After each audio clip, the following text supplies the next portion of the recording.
क्या हाल है हमारे चाहने वालों? चंगासी कोई है ही नहीं हमारे चाहने वाला।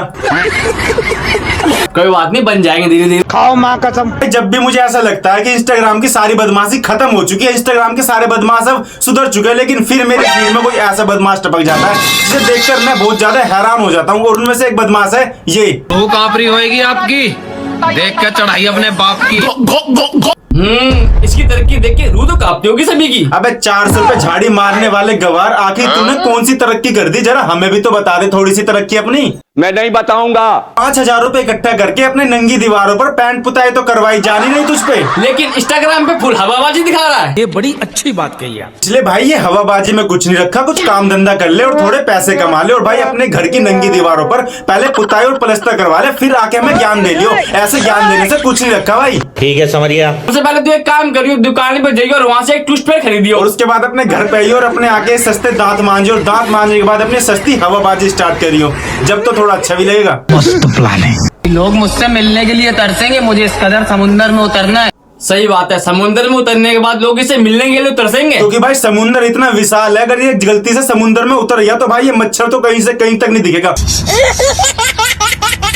और जो इसने लोग बागों को कर्जा ले रखा भाई, वो तो उसे कुत्ते की तरह ढूंढेंगे। तो भाई एकदम सच कह रहा, मिलने के लिए तरसेंगे, इसलिए तरसेंगे वो मिलने के लिए।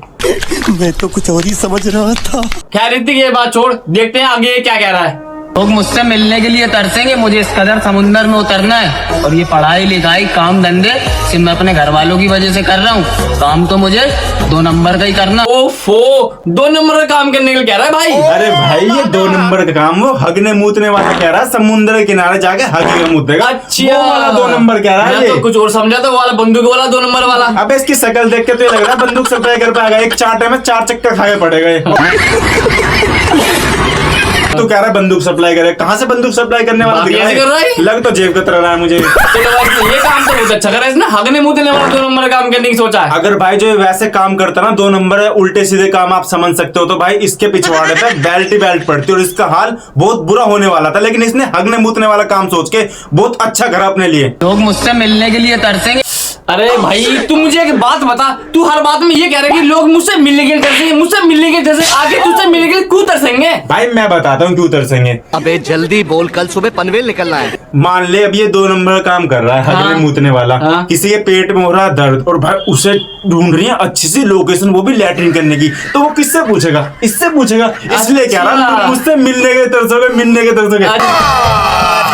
अच्छा, अब समझ गया। हाँ सही कह रहा है तू। हाँ ये कह रहा भाई, ये लोग इससे मिलने के लिए तरसेंगे। तो भाई ये सही कह रहा, अगर इसने 2 नंबर के काम में कुछ गड़बड़ी कर दी ना, तो भाई लोग बाग इसे पकड़ने के लिए मिलने के लिए तरसेंगे और पकड़ के पुलिस वालों को दे देंगे, और भाई पुलिस वाले के पिछवाड़े पे ऐसी लटियां फेरेंगे, ऐसी लटियां फेरेंगे कि इसका हगना मूतना सब बंद कर देंगे। और भाई तेरी तो इतनी अच्छी पर्सनैलिटी भी नहीं है जो तू अच्छे से लट झेल पाए, इसलिए भाई अपने हिसाब से तो फेंक, कम से कम यार इतना भी मत फेंक जो बिल्कुल मतलब संभाले ही नहीं जाए। बात तो सही है। राल वालों थोड़ा सा होशियार रहना, क्योंकि तुम्हारा दामाद तुम्हारे घर माहौल बनाने कभी भी आ सकता है। चुप कर बे।